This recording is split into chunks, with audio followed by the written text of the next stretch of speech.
My channel earth from Dehradun. Channel में new है तो सब्सक्राइब करें, वीडियो पसंद आया तो लाइक करना बिल्कुल ना भूलें। साथ ही साथ मैं जो नए प्रोजेक्ट पे काम कर रही हूँ, यानी कि मैं बॉलीवुड गॉसिप और बॉलीवुड रिव्यूज पे बात कर रही हूँ, प्लीज उन वीडियोस को भी पसंद कीजिए, उन वीडियो को भी वॉच कीजिए। तो चलिए इसी के साथ शुरू करते हैं आज का रिएक्शन। जैसे कि सबसे पहले हैप्पी बर्थडे डब्बा रानी, मे गॉड ब्लेस यू। तो डब्बा का था कल बर्थडे सेलिब्रेशन, जो कि पूरा ऑर्गेनाइज किया गया था फनी। पर सवाल ये उठता है कि क्या फनी ने वो पूरा अरेंजमेंट अपनी खुशी से किया था? बिकॉज अगर हम लोग प्रीवियस व्लॉग्स के आधार पे जज करने लगे तो डब्बा बहुत ही टैकी है, मतलब कि उसको बहुत ही चंकी फंकी टैकी चीजें पसंद आती है। वहीं पे अगर बात करें फनी की, तो वो इतना फॉर्मेलिटीज में बिलीव नहीं करता, वो बहुत ही कैजुअल बंदा है। लेकिन क्योंकि डब्बा की एक्सपेक्टेशंस टैकी चीजों की ही है, जैसे अगर फूल नहीं दिया तो गुस्सा हो जाना, ऐसा नहीं किया तो ये हो जाना, तो उस हिसाब से फनी के ऊपर इतना प्रेशर रहता है कि ऐसा ना हो कि मैं कुछ ना करूं और ये डब्बा जो है अपना मुंह फुला ले, गुस्सा हो जाए, नाराज हो जाए। तो वो खुशी से ज्यादा ना प्रेशर में नजर आ रहा था, क्योंकि जैसे ही पूरा समटा यानी कि बर्थडे पार्टी पूरी ओवर हुई, आते ही उसने सबसे पहले ऐसा फेस बना के बोला कि ये मैस यहाँ से क्लियर करो। तो वो इरिटेशन शक्ल से झलक रही थी। अगर पूरे बर्थडे में खुश चेहरा किसी का था तो वो डब्बा का अपने आप में खुश चेहरा था। वो बहुत खुश थी, क्योंकि डब्बा को ऐसी चीजें ना बहुत पसंद आती हैं। अपने लिए स्पेशल फील करना, अपने लिए स्पेशल ट्रीटमेंट लोगों से लेना, वो उसको बहुत पसंद आता है। और वो पसंद आने का रीजन भी है क्योंकि भाभी के कार्यकाल में तो उसको वो इंपॉर्टेंस, वो क्रेडिट, वो वैल्यू कभी मिली नहीं। तो वो सोचती कि चलो अब कोई ना सही, मेरा खुद का पति ही मुझे वो इंपॉर्टेंस फील करा दे। लेकिन वहीं पे फनी के ऊपर बर्डन है बेस्ट हस्बैंड का, क्योंकि इनके भाई को जो है वो बेस्ट हस्बैंड का टैग मिल चुका है, मतलब बाहर से नहीं, घर के मेंबर्स के हिसाब से।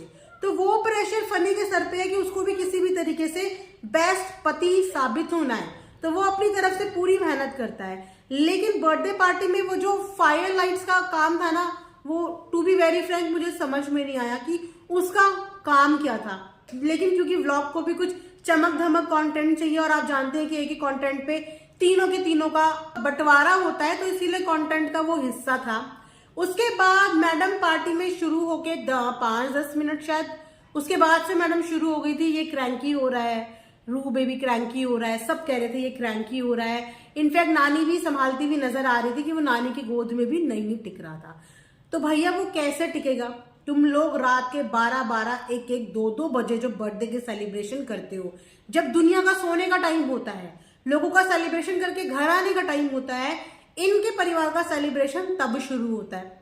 अब चाहे आप वो टीजा के बर्थडे की पार्टी ले लो, जब टीजा का बर्थडे भी फ्लैट पे किया गया, उस समय भी रात के 1-2 बज रहे थे और वो बच्चा उस समय भी जगा हुआ था। तो बच्चे को कंटेंट में लेने के लिए ये लोग क्या उसको जबरदस्ती इतनी देर तक जगा के रखते हैं? अगर किसी कंटेंट में, किसी क्लिप में बच्चा नहीं भी आएगा तो क्या इनका काम नहीं चल सकता?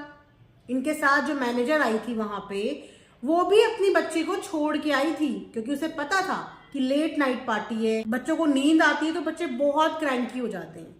तो इससे बेटर होता है कि बच्चों को घर पे सुला दो या छोड़ दो, या कोई भी न्यूली मदर जो होती है वो यही प्रेफर करती है कि छोटे बच्चों को सुला दो, सुलाने के बाद अपना कोई भी सेलिब्रेशन जो है वहां पे पार्टिसिपेट कर लो।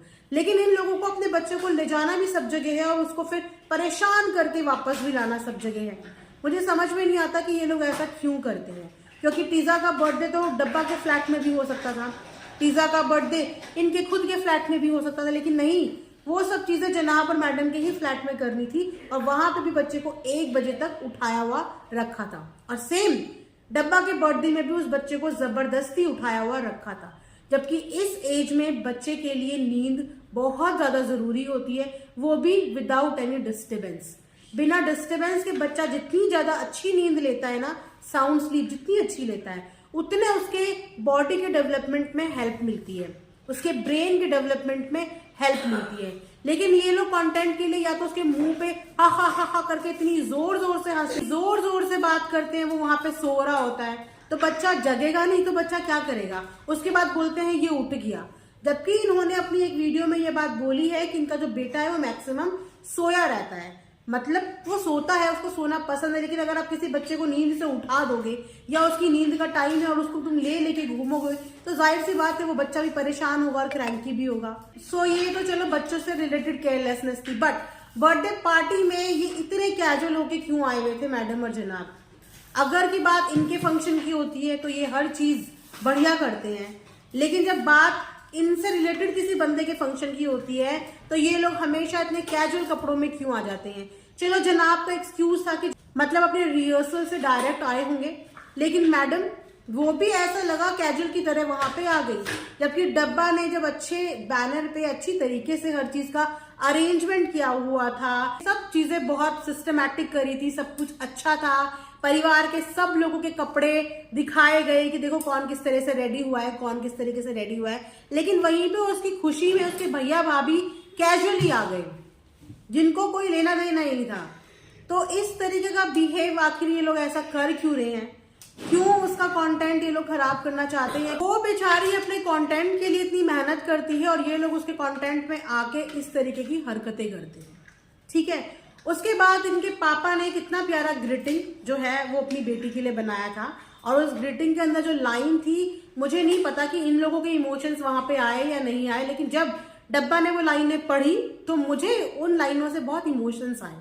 लेकिन जब इनके भाई को वो कार्ड दिया गया, पहले तो वो क्लिप ही काट दी जिसमें इनका भाई वो पढ़ रहा था, ऊपर से उसका भाई मजाक उड़ा के कहते हैं इनके कि कहाँ से ले आते हो इतनी? भैया वहीं से लाते हैं जहाँ से तुम और तुम्हारी बीवी लेके आते हैं। तुम लोग जब शेर व शायरी मारो तो वो तुम्हारे दिल से निकलती हैं, लेकिन तुम्हारे पापा ने इतना प्यारा कार्ड बनाया, तुमसे 4 लाइनें अपने मुंह से बोली नहीं गई और ऊपर से तुम उनके ऊपर ये बोलते हो कि कहाँ से लेके आते हो इतनी? भैया दिल से निकलती हैं, कभी दिल से करके देखना, पता चलेगा। तो वहां पे इनके पापा भी हंसी में टाल दिया, लेकिन मुझे वो जेस्चर अच्छा नहीं लगा। वो एक बहुत ही बढ़िया मूवमेंट था, एक बहुत ही ब्यूटीफुल मूवमेंट जिसको बहुत ब्यूटीफुल तरीके से दिखाया जा सकता था, लेकिन जैसे कि हमेशा से आदत है इन लोगों की, अपने अलावा किसी और को इम्पोर्टेंस फील करते हुए ये नहीं देख सकते। तो डब्बा को जो इम्पोर्टेंस उनके फादर ने दी, शायद इनके भाई को ये लगा होगा यही चीज तो मेरे लिए भी बोलते थे, ये डब्बा के लिए कैसे बोल रहा है कि इन्हें डब्बा पे प्राउड है, क्योंकि नोट में ऐसे ही लिखा था, तो इसीलिए शायद भाई ने वो नोट ही नहीं पढ़ा। और भाभी का हमेशा से चाहे कहीं पे कोई कंट्रीब्यूशन दे चाहे ना दे, लेकिन अपना नाम बनवाने के लिए कुछ ना कुछ करके जाती है। तो वहां पे पानी पूरी का डब्बा जो है वो तैनात कर दिया गया कि भैया और कुछ खाओ ना खाओ पर पानी पूरी पे लो, यहाँ पे बैठे बैठे कम से कम मेरा भी तो नाम होना चाहिए कि मैंने पानी पूरी बनाई है। हालांकि पानी पूरी तो इन्होंने नहीं बनाई, पानी जरूर इन्होंने बनाया होगा। वो जो पूरी है वो गोल गप्पे है जो वो नहीं इन्होंने बनाए होंगे, क्योंकि वो पैक्ड थे सारे। तो ये इनकी भाभी का काम है कि मेरी वाहवाही मतलब क्रेडिट किसी भी जगह से चूकना नहीं चाहिए कि हाँ मैंने कुछ काम कर दिया है। तो ये पूरा रहा डब्बा का सेलिब्रेशन, जिसमें बहुत सारी चीजें प्रॉब्लमेटिक थी।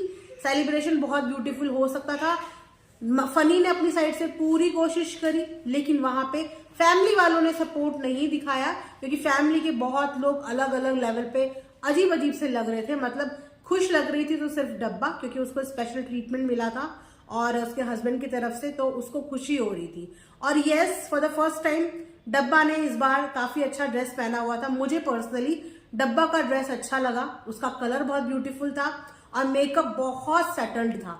इस तरीके का गेटअप, अगर इस तरीके का सेटल्ड मेकअप डब्बा करे तो डब्बा में खूबसूरती की कमी नहीं है। ऐसा नहीं होता कि जो बंदा हेल्दी है, मोटा है, वो सुंदर नहीं लगता, जबकि हेल्दी लोग ज्यादा क्यूट लगते हैं। बट अगर आप ठीक से रहो, ठीक से चीजें कैरी करना सीखो। हिजाब में कितनी सुंदर लग रही थी। अब अगर यही हिजाब ये बाकी दिन भी पहने, क्योंकि इनके पास तो मैचिंग हिजाब है, हर ड्रेस के साथ का इनके पास मैचिंग हिजाब है, तो ये कितनी सुंदर लगेंगी अगर इसी तरीके से प्रॉपरली सब चीजों को टाई अप करके रखें, मतलब अच्छे से रखें, तो बहुत सुंदर लगेंगी। तो ये था मेरा आज का एक रिएक्शन कल डब्बा की बर्थडे पार्टी पे। तो अगर आप सबने भी डब्बा को विश नहीं किया है तो जाके विश कर लेना। विश करने से अच्छाई मिलती है। आप जब किसी के लिए अच्छा विश करते हो तो ऊपर वाला आपके लिए भी विश करता है। तो चलिए यहीं पे आज का रिएक्शन एंड करते हैं। आई होप आप लोगों को पसंद आया होगा। लाइक शेयर सब्सक्राइब जरूर करें। Thanks for watching earth mom Dehradun.